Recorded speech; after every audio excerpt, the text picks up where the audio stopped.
Oregon. I'm 32 years old, and I never thought a family vacation would be the moment. I'd finally see myself through someone else's eyes and realize I'd been invisible my entire marriage. We were in Costa Rica, surrounded by turquoise waters and endless sunshine, everything picture perfect on the surface. My husband Daniel's family had planned this trip for months, and I was determined to be the easygoing daughter-in-law everyone loved. But on the third night, while I was helping clear the dinner table, my mother-in-law Patricia switched from English to Spanish mid-conversation with Daniel's aunt, and I heard my name. Let me know in the comments where you're watching from. I froze with a stack of plates in my hand, my heart pounding so hard I thought everyone could hear it. See, what Patricia didn't know was that I'm fluent in Spanish. My grandmother was from Mexico, and I grew up speaking it at home. I'd never mentioned it to Daniel's family because, honestly, it never came up, and I didn't think it mattered. Standing in that beautiful beach house with the ocean breeze coming through the windows, I understood every single word she said about me. She wasn't yelling or being dramatic, her tone was calm, almost clinical, like she was discussing the weather. And somehow, that made it so much worse. But she doesn't really understand our family's standards, Patricia said to Aunt Maria, her voice low, but clear. Daniel could have done better, someone with more ambitions. She just exists. She doesn't add anything significant. The plates trembled slightly in my hands, but I kept my face neutral, kept moving toward the kitchen like I hadn't heard a thing. In that instant, the entire trip transformed from a relaxing getaway into something else entirely, a test I didn't know I was taking, an evaluation I was apparently failing. Before I tell you what happened next, make sure you're subscribed because this story takes some wild turns, and hit that like button if you've ever felt judged by family who didn't think you were listening. Listen carefully, like I was diffusing a bomb instead of just doing dishes. My hands were steady on the outside, but inside, my mind was racing through every interaction I'd had with Patricia over the past 3 years. Every polite smile, every, "Oh, that's nice, dear" response. Every moment I thought we were building something relit, all suddenly looked different, like someone had turned on a light in a room I thought I knew. On being accepted, that I never stopped to wonder what they actually thought of me when I wasn't performing. And now, I knew I was being tolerated, not treasured. The worst part wasn't even the words themselves, though they stung like salt in an open wound. It was the casual tone, the way Patricia said it like she was stating an obvious fact that everyone already agreed on. No emotion at all really, just cold assessment. Like I was a piece of furniture Daniel had brought home that didn't quite match the decor. I thought about all the times I'd worked late to help Daniel prepare for family gathering, all the thoughtful gifts I'd carefully selected, all the ways I'd tried to prove I belonged in this family. None of it mattered because I'd fundamentally misunderstood the game. They weren't evaluating my effort or kindness, my status, my usefulness to their family narrative. I walked back into the dining area with a smile plastered on my face, and Daniel looked up at me with that easy grin of his, completely oblivious. Patricia was laughing at something Aunt Maria said, her expression warm and animated, and I realized she had no idea I'd understood her. In that moment, I made a decision that would change everything. I wasn't going to confront her, wasn't going to give her the satisfaction of knowing she'd gotten under my skin. Instead, I was going to stay quiet, observe, and really see this family for what it was. Because once you hear how someone truly sees you, you can't unhear it, and more importantly, you can't unsee what that reveals about them. When it started exactly like the previous ones. Daniel's father Greg made his famous pancakes while everyone gathered on the terrace, talking and laughing like we were in a commercial for tropical vacations. I poured coffee, complimented the view, asked Patricia if she needed sunscreen before the beach, playing my role perfectly. But everything felt different now, like I was watching this scene from outside my own body, seeing patterns I'd missed before. Deciding who got to speak and when. Daniel's younger brother Marcus was praised for the smallest accomplishments while my achievements were met with polite nods. The way I was expected to help with meals and clean up while Daniel's sister Claire sat scrolling on her phone without anyone suggesting to contribute. I'd thought I was being helpful, thoughtful, a team player. I was simply staying in my assigned position, useful but not valued, present but not important. During breakfast, Patricia announced we'd be taking family photos on the beach later, and she spent 20 minutes discussing what everyone should wear to look cohesive. She suggested Daniel wear the blue linen shirt she'd bought him, gave Claire detailed instructions about accessories, with that practiced smile, and said, "Julia, just wear whatever you brought, something simple, you always look appropriate."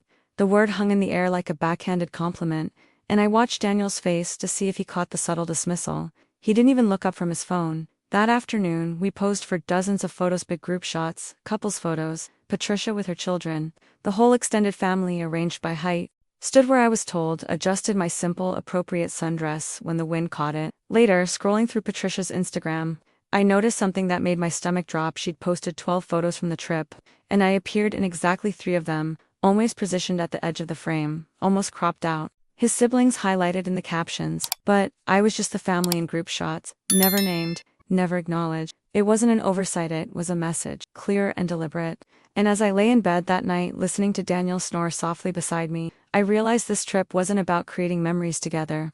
It was about showing me exactly where I stood in the hierarchy of people who mattered. The thing about judgment delivered in calm, measured tones is that it burrows deeper than any scream ever could.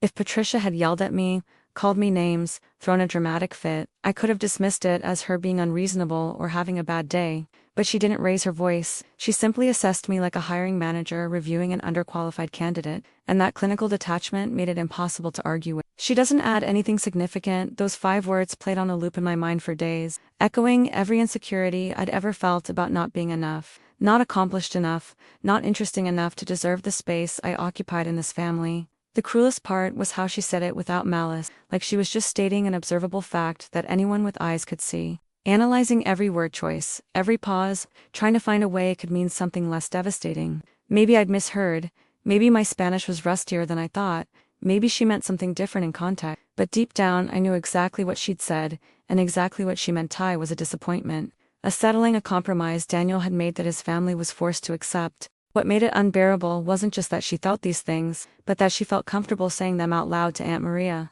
Which meant this wasn't a new opinion or a momentary frustration. This was an established perspective, probably discussed multiple times, maybe even agreed upon by others in the family. How many conversations had happened about me when I wasn't in the room? How many times had Daniel defended me, or worse, stayed silent while his mother catalogued my inadequacies? The wound went deeper because I'd genuinely tried with Patricia not just surface-level politeness, but real effort to build a relationship. 3 months earlier, ordering a first edition copy of her favorite novel from her childhood. Tracking it down through an obscure bookstore in Vermont, she'd smiled, said it was thoughtful, placed it on a shelf. I never saw her open it. My Saturday helping her organize her garage when Daniel was traveling for work, sorting through boxes in the summer heat because she mentioned feeling overwhelmed. She thanked me, then later that week told Daniel she'd hired professional organizers because it really needed an expert's touch. Every memory now had a shadow over it, a second meaning I'd been too naive or too desperate to see. If you've ever bent over backward trying to prove yourself to people who were never going to see your value, hit that subscribe button right now, because what I learned next changed everything about how I show up in the world. Extended families don't usually sit you down and explain the pecking order. The rules are invisible, communicated through 1,000 tiny interactions that add up to an unmistakable structure. And during conversations, whose opinions were solicited versus whose were politely ignored, whose needs were prioritized when making group decisions. Daniel's father, Greg, would start telling a story, and everyone would lean in, laughing at the right moments, asking follow-up questions with genuine interest. But when I shared something about my work, I'm a graphic designer for a mid-sized marketing firm, Patricia would nod politely for about 30 seconds to something else, usually something involving one of her children. Just a subtle signal that my contributions had a time limit, an expiration date on their relevance. I noticed who got blamed when things went wrong versus who got excuses made for them. When Marcus forgot to pick up the groceries Patricia had asked for, it became a funny story about how absent-minded and creative he was, too focused on his music to remember mundane tasks. When I accidentally left the beach umbrella at the shore one evening, I went back for it 10 minutes. Later Patricia made a point of mentioning it twice the next day, how we really need to be more careful with borrowed equipment, and it's important to be responsible when we're guests at someone's property. The double standard was everywhere once I started looking for it. Daniel's sister Claire could show up an hour late to a planned dinner without consequences, but when I was 15 minutes behind schedule after getting lost on an unfamiliar road, Patricia made a comment about respecting everyone's time. The hierarchy wasn't just about who had power, it was about who had inherent worth that didn't need to be earned. Or family by blood, which meant their place was secure, regardless of their behavior or contributions. I was family by marriage, which meant my position was conditional, probationary, subject to ongoing evaluation. Greg was kind to me in a grandfatherly way, but even he deferred to Patricia's judgment on family matters, and Patricia had clearly decided I was a disappointment Daniel would hopefully outgrow, or at least compensate for with his own achievements. I saw how she lit up when talking about Daniel's career as a financial analyst, how she dropped his job title into conversations with strangers, how his success reflected well on her as a mother.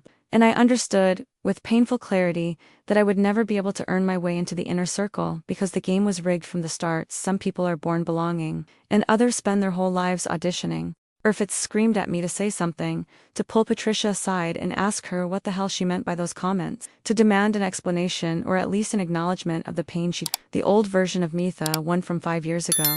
Before I'd spent so much energy trying to be palatable and pleasant, would have confronted her immediately, probably with tears and raised voices and all the messy emotions I'd learned to suppress. A quiet voice in the back of my mind that said reacting would be exactly what she expected, exactly what would confirm her assessment of me as overly emotional, dramatic, not quite sophisticated enough to handle adult family dynamic. If I confronted her, I'd be giving her ammunition, proving that I was indeed too sensitive, too reactive, too much trouble to be worth keeping around. With a clarity that felt almost eerie, that confronting her wouldn't change anything. Patricia didn't say those things in a moment of anger or frustration. She said them as a casual observation. You can't argue someone out of a conclusion they've reached through months or years of watching and judging you. When she'd already decided who I was in her mind, and my protestations would just sound like defensiveness, like someone trying to talk their way out of a failing grade they'd legitimately earned. More than that, I understood that confrontation would force Daniel to choose sides, and I wasn't sure which side he'd choose or were. I was afraid I already knew. Choosing to sense That I should just let it go, because that's just how she is. So, instead of speaking, I stayed quiet and started observing with the kind of attention I'd never paid before. I watched how Patricia manipulated conversations, how she used praise and criticism to control behavior, how she maintained her position at the center of this family through 1,000 subtle tactics. What should I notice how she'd ask Daniel questions about his work in front of everyone, giving him a platform to shine, then later ask me about my day in a tone that suggested she was just being polite, not actually interested. I saw how she touched his arm when he spoke, physical affirmation of his importance, while maintaining a careful distance from me, like warmth was a resource she rationed carefully. Staying quiet gave me power to see clearly, to think strategically, to stop defending and start understanding. You start seeing the game you've been playing, and more importantly, you start realizing you can choose not to play it anymore. It was a specific kind of pain that comes with realizing you're not actually part of something you thought you belonged to, or just adjacent to it. Orbiting around the edges, kept at a comfortable distance, without prompting, considers your feelings without prompting, makes space for you without you having to ask. Tolerance is different. It allows your presence as long as you're convenient, agreeable, and don't require too much attention or accommodation.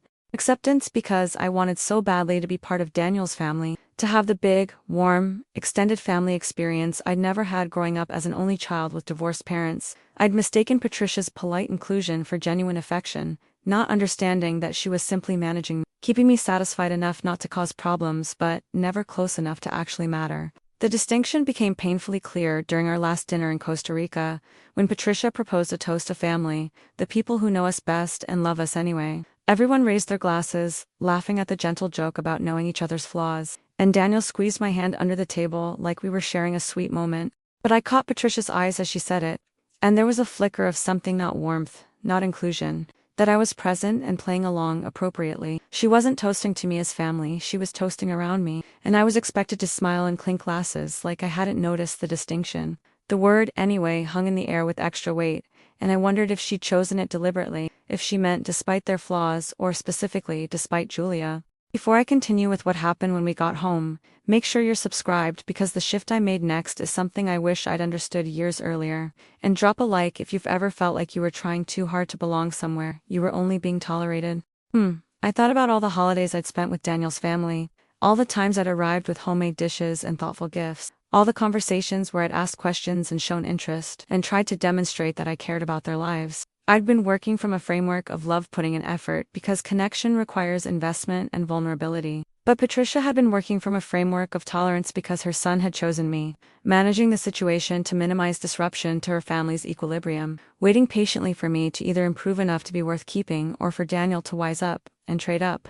The asymmetry was exhausting once I saw it clearly. Love and receiving tolerance was never going to reciprocate because in Patricia's mind, I hadn't earned the right to be loved. I'd only earned the privilege of being tolerated as long as I stayed useful and undemanding. Flying home from Costa Rica, I stared out the airplane window and started connecting dots I'd been deliberately ignoring for years. Women aren't usually judged on who we are as complete human beings. We're measured by how we fit into other people's narratives, how much we enhance or detract from their stories, how convenient or complicated we make their lives. Patricia didn't evaluate me based on my creativity, my intelligence, my capacity for growth, or even my love for her son. Against an invisible checklist of criteria I never saw, was I impressive enough to brag about at her book club?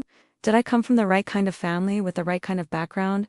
Did I make Daniel look good by association? Or was I something he'd have to explain and defend? I'd failed tests I didn't know I was taking, judged by standards no one had bothered to share with me. Women get reduced to our utility in other people's lives, not just by even strangers. How often are we valued for what we provide rather than who we are? How frequently do people assess us based on our appearance, our agreeableness, our willingness to shrink ourselves to make room for others? I remembered a moment from 2 Christmases ago, when Patricia introduced me to her neighbor as Daniel's wife. She does something with computers, completely dismissing my actual career, reducing me to my relationship status plus a vague gesture toward employment. Meanwhile, she introduced Claire as my brilliant daughter. She's in medical school at Johns Hopkins, leading with Claire's achievements, her identity, her inherent worth that existed independent of anyone else. The measurement wasn't just about accomplishments, though it was about how much space we took up, how much we cost emotionally, how much trouble we created just by existing fully. Well on Patricia's test by being low maintenance, agreeable, helpful, grateful for inclusion, I'd made myself smaller, thinking that's what would earn me acceptance, not realizing that making yourself small just teaches people you don't deserve much space. Belsa's preference. Every time I said I'm fine with whatever, every time I volunteered to take on the invisible labor of planning and remembering, I thought I was being generous and mature. Instead, I was confirming Patricia's assessment that I was exactly what she'd called me, someone who just exists without adding anything significant. Significance meant being impressive, demanding, taking up space with confidence. I'd spent 3 years doing the exact opposite. The week after we returned home, something shifted in me that I can only describe as a fundamental rewiring of how I saw myself in relation to Daniel's family. I stopped trying to figure out how to change Patricia's mind about me, stopped strategizing ways to prove my worth or demonstrate my value. Instead, I started asking myself a different question. Why did I need her approval in the first place? What would actually change in my life if Patricia thought I was wonderful versus thinking I was mediocre? Daniel had married me, not her. My career didn't depend on her opinion. My friends, my actual chosen family, saw me clearly and loved me fully. Patricia's judgment only had power, because I'd accepted the premise that her evaluation mattered more than my own self-knowledge. I began treating family gatherings like anthropology fieldwork, observing patterns without getting emotionally entangled in them, taking mental notes instead of taking things personally. I'd notice it with curiosity rather than pain. Interesting, she's trying to make me feel small again. Wonder why she feels the need to do that. This shift from participant to observer gave me breathing room I desperately needed. I stopped overfunctioning to compensate for feeling inadequate, stopped trying to win an unwinnable game. At Daniel's birthday dinner 3 weeks after Costa Rica, Patricia asked what I'd gotten him, clearly expecting me to have coordinated with her so our gifts wouldn't overlap. Me would have anxiously explained my thought process and apologized if there was any redundancy. New me just smiled and said, "He'll open it lighter, I think he'll like it." No explanation, no justification, no seeking approval for my choices. The most powerful part of this transformation was realizing that awareness itself was a form of freedom. I couldn't control Patricia's opinion of me, couldn't force her to see my worth, couldn't manipulate her into treating me with genuine respect. But I could control how much weight I gave her, perspective, how much energy I invested in seeking her validation, how much of my self-concept depended on her approval. Every time I caught myself spiraling into what if I just tried harder, or maybe if I explained better, I'd pause and ask, is this about trying to earn love from someone who's chosen not to give it? That question became my anchor, pulling me back to reality whenever I started slipping into old patterns. It wasn't about winning Patricia over, it was about winning myself back from the version of me who'd been begging for scraps of acceptance from someone who'd already decided I wasn't worth the full meal. Here's what's fascinating about deep internal transformation. It's completely invisible to everyone around you until suddenly it's not. I kept showing up to family dinners, kept bringing wine and asking about people's lives. From the outside, nothing changed. During Sunday brunch at his parents' house, Patricia still made her subtle comments and I still smiled in response. But inside, everything had fundamentally shifted. I wasn't performing anymore, I was simply present, without needing to control them or fix them or prove anything through them. The desperation to belong had evaporated, replaced by a calm detachment that felt like finally setting down a heavy suitcase I'd been carrying for miles. The freedom was intoxicating. When Patricia mentioned that Claire had gotten promoted at the hospital and spent 10 minutes detailing her daughter's accomplishments, I didn't feel the familiar pang of inadequacy or the urge to mention my recent work achievement to prove I was also successful. Said, "That's great," and let the moment pass. When she asked me to help her in the kitchen while the men watched football, I didn't automatically jump up to prove I was helpful. I waited a beat, finished my conversation with Daniel's cousin, then got up on my own timeline. These tiny rebellions felt enormous to me, even though no one else registered them. I was reclaiming my autonomy in increments so small they were nearly invisible, building a new relationship with myself that didn't require external validation to feel solid. If you've ever had that moment where you realize you don't actually need someone's approval to feel okay about yourself, subscribe right now and hit that like button, because what happened next proved that when you stop seeking validation, people feel it even if they can't name what changed. It was in how I talked to myself. I'd spent years with a running commentary in my head during family gathering. Was that okay? Did I say the right thing? Do they think I'm smart enough? Should I have offered to help more? Now, the voice was quieter, simpler. I'm fine. This is fine. Their opinions are about them, not about me. Made a comment about how some people just aren't naturally domestic. While I struggled with her complicated coffee maker, I didn't spiral into shame about not being good enough. I just thought, interesting that she needs to frame my unfamiliarity with her machine as a personality defect, and moved on. The shift felt like coming home to myself after years of trying to be someone else, like finally speaking my native language after forcing myself to communicate in a foreign tongue. Nothing on the surface had changed, but internally I'd stopped abandoning myself to make room for their comfort, and that made all the difference. Energy in the parts of my life that had nothing to do with being Daniel's wife or Patricia's daughter. My design work had always been something I enjoyed, but I'd been coasting, not pushing myself because I was so focused on managing the emotional labor of family dynamics. Now, I threw myself into a passion project, branding for a local nonprofit that supported women leaving abusive relationships. The work was challenging and meaningful, and for the first time in years, I felt genuinely excited about something I was building. Experimented with bold concepts I'd been too timid to try before, presented ideas with confidence instead of apologizing for taking up space. My boss noticed a shift immediately and gave me lead on a major client pitch we'd been competing for. Outside of work, I reconnected with friendships I'd let fade because I was always available for Daniel's family events. My college roommate Sarah had been gently suggesting we get together for months, and I'd kept postponing because there was always some Morgan family obligation on the calendar. I finally said yes, and we spent an entire Saturday afternoon at a wine bar, talking and laughing in a way that reminded me who I was before I started performing the role of acceptable daughter. We're going with Daniel's family. Diplomatic, fine. They're great. I told her the truth. Not bitterly or angrily, just honestly. His mom doesn't really like me, and I've decided I'm okay with that. Sarah's eyes went wide. Then she grinned and said, "Finally, I've been waiting for you to stop pretending." The most important shift was in how I thought about my own worth and identity. By Patricia's standards, that I'd lost sight of what actually made me feel fulfilled and authentic. I started a sketchbook practice, something I'd loved in college but abandoned as impractical. I joined a book club with people who had nothing to do with Daniel's social circle. I said no to a family camping trip because I genuinely didn't want to go. Not because I was making a statement, but because I'd rather spend that weekend working on my nonprofit project. Daniel was confused. "You always come to family stuff," and I just shrugged and said, "I know, but I'm not feeling it this time." No lengthy explanation, no guilt, no apology, just a simple statement of preference. And in that moment, I realized I'd reclaimed something essential. The right to be myself without needing permission or approval from anyone, including the family I'd married into. About 2 months after Costa Rica, something strange started happening. Patricia's behavior toward me shifted in ways I didn't anticipate. She actually asked my opinion about a design element for their holiday card instead of just showing me the finished version. When I mentioned a documentary I'd watched about modern architecture, she didn't redirect the conversation immediately. She asked a follow-up question. Daniel noticed too, commenting one night that his mom seemed really into you lately, which wasn't quite accurate but signaled he'd picked up on something different. The shift wasn't dramatic or sudden, but it was unmistakable. She started including me in conversations differently. Not as an obligation, but as someone whose perspective might actually be interesting. The change confused me at first because I hadn't done anything differently on the surface. Still polite, still showed up, still brought wine to dinners. But then I realized what had actually changed. I'd stopped trying so hard. I'd stopped over-explaining my choices, stopped volunteering for every task to prove my usefulness, stopped seeking her approval with my eyes every time I spoke. When you stop chasing validation, something curious happens. People start wondering why you're not chasing it anymore.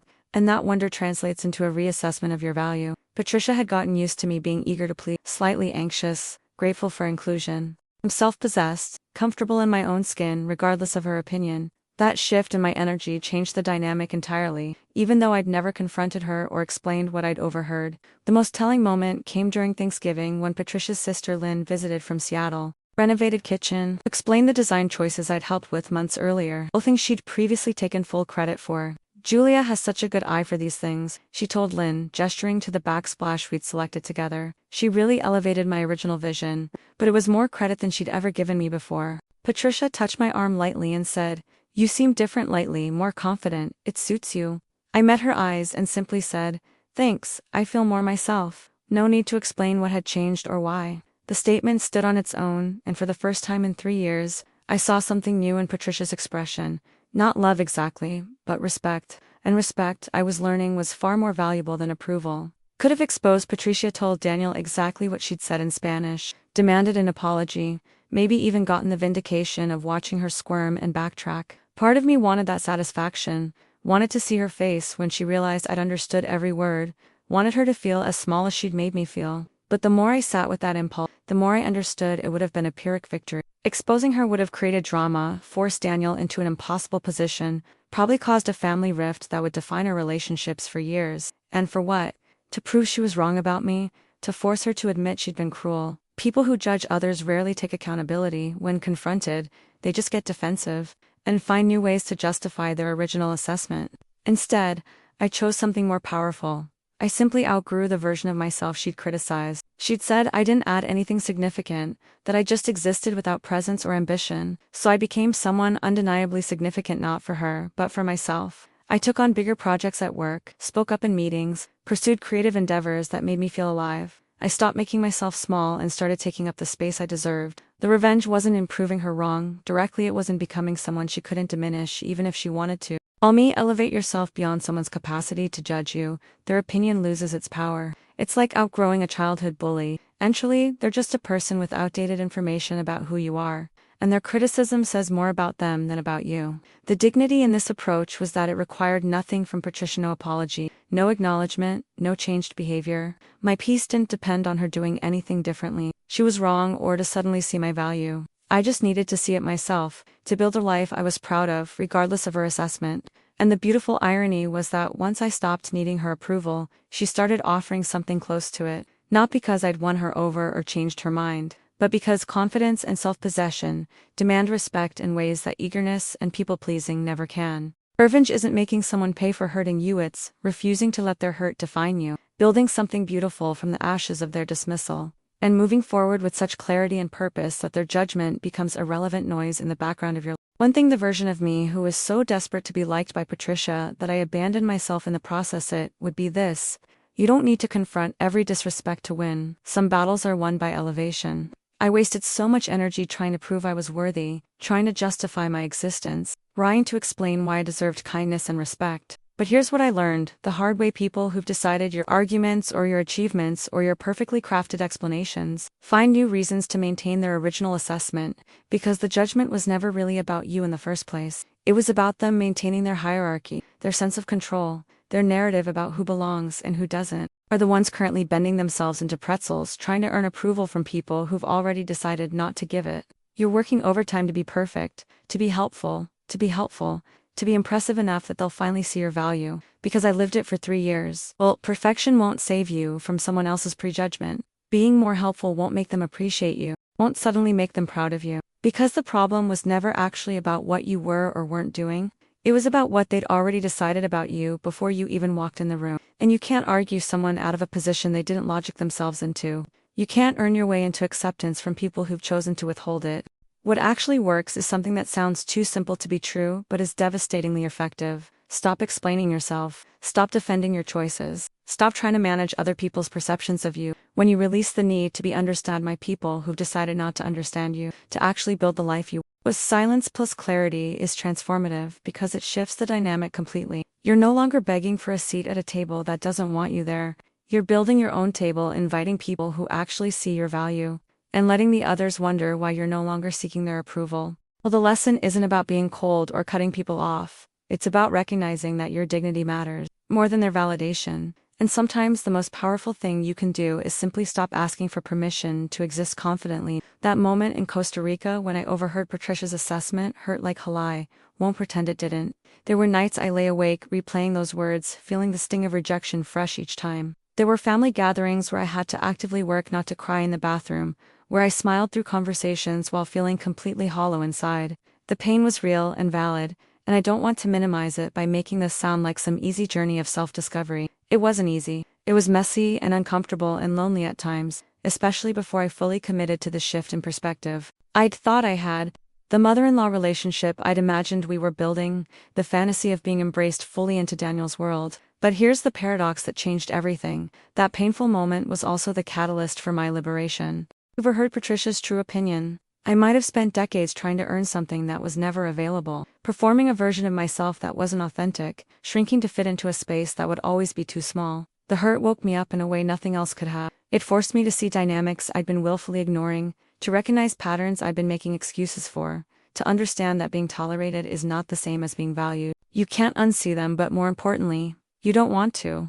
Because awareness, even painful awareness, is better than living in a comfortable delusion that's slowly eroding your sense of self. The liberation came not from Patricia changing, or from getting revenge, or from any external shift in circumstances. Belief that I needed her approval to be okay, or her assessment of me carried more weight than my own self-knowledge, that belonging to Daniel's family required abandoning myself. Once I understood the hierarchy and chose to step outside of it not with anger or bitterness, but with clarity and intention, I became free in a way I'd never been before. Free to be myself without apologizing. Free to set boundaries without guilt.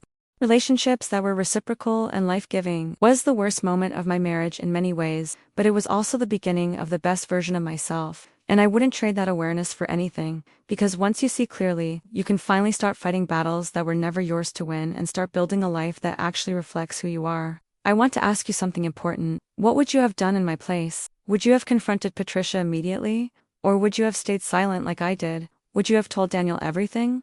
Or would you have kept it to yourself and focused on your own growth? I'm genuinely curious because I know there's no single right answer. Everyone's situation is different. Everyone's tolerance for discomfort is different, and what worked for me might not work for you.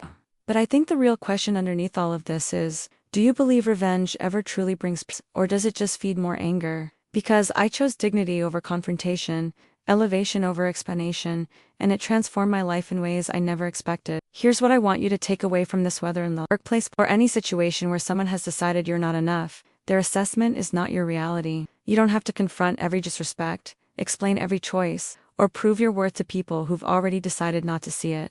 Most powerful thing you can do is simply stop participating in their game. Stop seeking validation from people who've chosen to withhold it, and start building a life that reflects your actual value rather than their limited perception. Was I wrong for not confronting Patricia directly?